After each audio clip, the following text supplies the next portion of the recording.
Le successeur de Rabbi Israël Baal Shem Tov, le deuxième maître donc de l'histoire du chassidisme, de la chassidoute, fut son disciple Rabbi Dov Ber, surnommé à juste titre le Maguide, le prédicateur de Mézérich, du nom de la ville où il s'établit.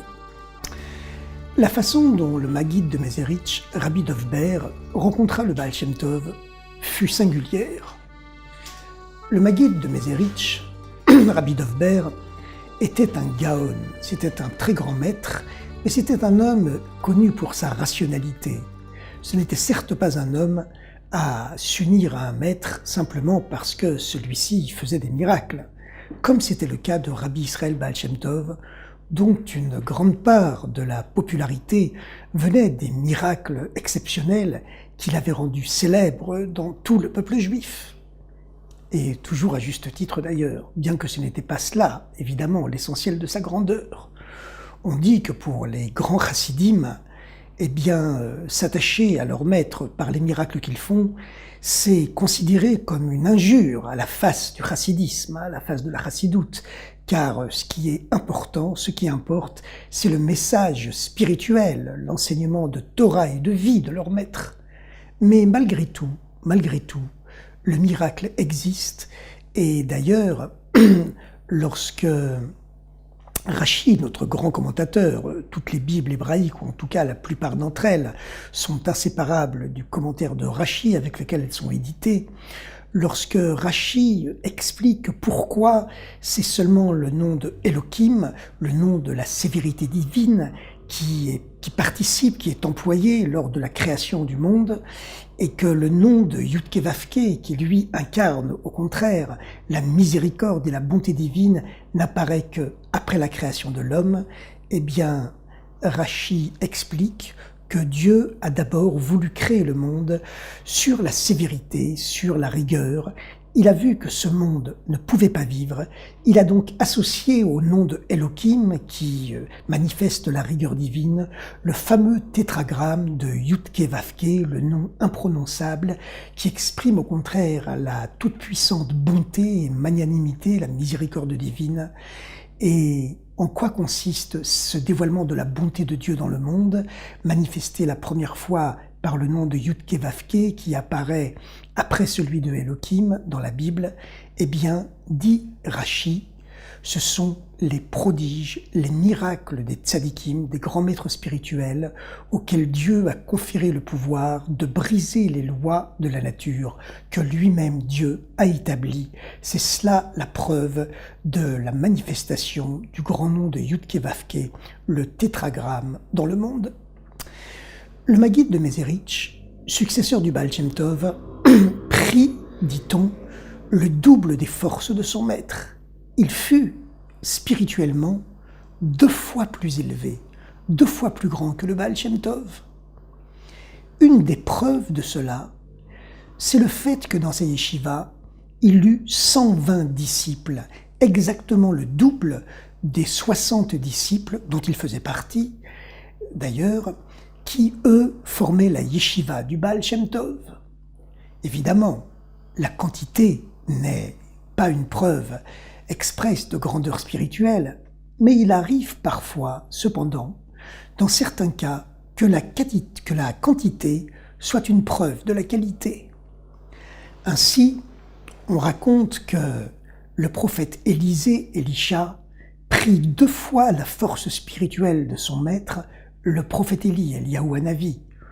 On connaît la fameuse histoire, lorsque Eliyahu Hanavi s'approchait du jour de sa mort, il frappa de son manteau les eaux du Jourdain qui s'ouvrirent en 2 pour le laisser passer, et lorsqu'il se trouva au milieu du lit du Jourdain avec son disciple Élisha, Eliyahu Hanavi lui demanda « Quel est ton vœu le plus cher ?»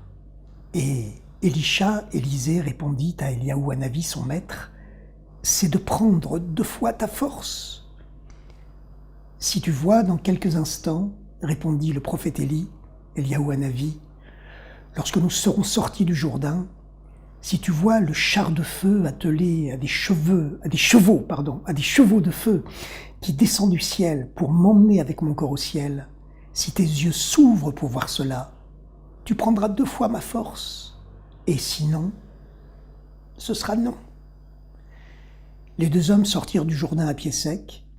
Le prophète Élie, Eliaou Hanavi, frappa de nouveau du pan de son manteau les eaux du Jourdain qui se refermèrent et reprirent leur cours normal. Et quelques instants plus tard, alors qu'il cheminait au-delà du Jourdain, un char de feu attelé à des chevaux de feu descendit du ciel sous les yeux du prophète Élisée, le disciple d'Eliaou. Et Élisée vit de ses propres yeux son maître, Eliaou Hanavi, monter avec son corps dans ce char de feu qui, attelé aux chevaux de feu, le ramena à sa source céleste. Eh bien, la bénédiction du prophète Élie s'accomplit sur Élisée, sur Élisha, alors que Eliaou Hanavi avait ressuscité une fois un mort, son disciple Élisée, ressuscita 2 fois un mort. Encore une fois, la quantité de miracles ou même la quantité d'enseignements de Torah n'est pas forcément une preuve de la qualité. Mais dans certains cas, pour les grands maîtres, la quantité est effectivement une preuve de la qualité. Et ce fut le cas pour Eliaou Hanavi dans sa relation avec son disciple Élisha. La bénédiction de Eliaou Hanavi, que tu prendras 2 fois ma force, si tu vois le char de feu descendre du ciel et m'emmener avec lui, eh bien, elle s'accomplit effectivement sur le prophète Élisha. La même chose, peut-on dire, à des milliers d'années de différence, dans la relation entre le premier maître de la Chassidoute, Rabbi Israël Baal Shem Tov, et son disciple et successeur, le grand Maguide, le grand prédicateur de Mézérich, Rabbi Dovber, qui eut 120 élèves dans sa yeshiva, alors que le Baal Shem Tov, lui, n'en avait eu que 60. Les 60 élèves du Baal Shem Tov ne sont pas n'importe qui. C'étaient de très grandes âmes. On raconte en effet que l'âme du Baal Shem Tov refusait de venir s'incarner sur terre. Le Baal Shem Tov savait que ces dévoilements radicalement révolutionnaires, nouveaux dans la Torah, allaient susciter une grave opposition à l'intérieur du peuple juif. Et c'est pourquoi son âme refusait de s'incarner, de descendre sur terre. Et pour le protéger, pour protéger son âme, le bon Dieu, Akadosh Baruch Hu, et le tribunal céleste lui accordèrent une escorte de ces 60 grands maîtres dont le nom est mentionné par allusion dans le Cantique des Cantiques, le fameux Shir HaShirim, le livre le plus sacré des 22 livres du Tanakh, dans lequel il est dit, dans un certain verset, « Shishim Giborim Savivla » 10 héros l'entourent, « Mi Giboré Israël » parmi les héros d'Israël. Ces Shishim Giborim, ces 60 héros, ces 60 grands maîtres, ce furent les 60 âmes des grands tzadikim qui descendirent escorter l'âme de Rabbi Israël Baal Shem Tov sur terre pour le protéger de ses opposants et lui permettre ainsi de dévoiler la Chassidoute. Et 120 autres grandes âmes vinrent escorter ensuite le Maguide de Mézérich, qui avait pris 2 fois la force de son maître, 2 fois la force du Baal Shem Tov. Malgré sa rationalité, le Maguide de Mézérich, comme le Baal Shem Tov, était un grand maître du Talmud qui maîtrisait parfaitement toute la dimension législative de la Torah. Il maîtrisait par cœur tous les codes de loi, le Rambam, le Shulchan Aruch, le Rif, tous les grands codes de loi rationnels du judaïsme. Malgré cela, ce fut, de façon surprenante, les miracles du Baal Shem Tov qui le mirent en contact avec lui. Le Maguide de Mézérich avait en effet coutume de se rendre une fois par an dans la ville thermale de Marienbad, à l'époque dans l'Empire d'Autriche, pour y prendre une cure à cause de ses rhumatismes, pense-t-on, qui le gênaient au point qu'il en était boiteux. En passant par une yeshiva célèbre où enseignait à l'époque un des géants talmudiques du temps, le célèbre Pnei Yehoshua, le célèbre auteur du commentaire talmudique du Pnei Yehoshua, le Pnei Yehoshua, justement, lui aussi pourtant un des grands maîtres de la rationalité talmudique, conseilla au Maguide de Mézérich de faire un détour par Medzibotch, cette ville d'Ukraine, où enseignait Rabbi Israël Baal Shem Tov. Le Baal Shem Tov, lui dit-il, était doté de pouvoirs véritablement surnaturels. C'était un grand saint, un très grand maître, auquel sa soumission à Dieu avait permis d'entrer en contact avec des forces divines, et il en faisait bénéficier les hommes autour de lui. La figure, la grandeur talmudique du Pnei Yoshua avait impressionné le Maguide. C'est pourquoi il consentit à faire le détour par Medzibotch pour rencontrer le Baal Shem Tov. Il fut très impressionné par le Baal Shem Tov et eut un entretien personnel avec lui. Le Baal Shem Tov lui demanda « Est-ce que vous connaissez le Zohar, le livre de la splendeur rédigé par Rabbi Shimon Bar Yochai au début de l'exil du peuple juif, à l'époque de l'occupation romaine d'Eretz Israël? Est-ce que vous avez déjà étudié le Zohar, le livre de la splendeur, qui est le premier grand livre de Kabbalah où les mystères de la Torah sont exprimés ?» Le Maguide de Mezerich répondit « Oui, il m'est arrivé d'étudier le Zohar.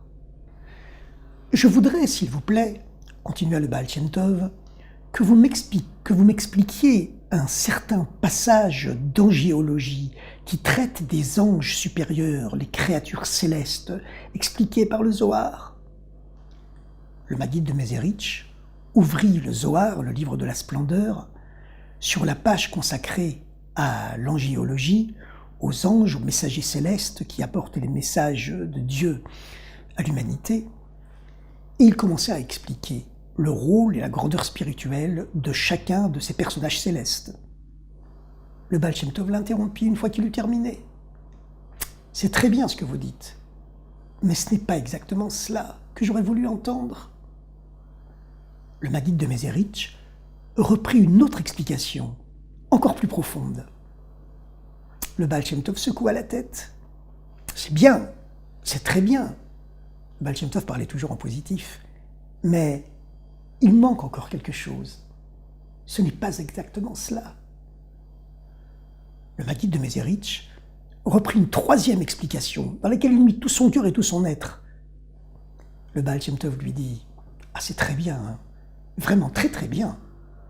Mais ce n'est toujours pas exactement cela. » Cette fois-ci, le Maguide de Mezerich répondit au Baal Shem Tov « Peut-être vous-même pourrez-vous m'expliquer ce passage d'angéologie ?»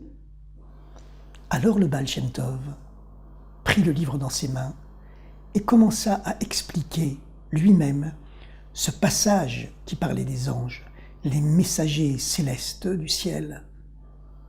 Et brusquement, le Maguide de Mezerich se rendit compte que chaque fois que Rabbi Israël Baal Shem Tov mentionnait le nom d'un des anges du Zohar, l'ange en question entrait dans la pièce et se mettait à écouter.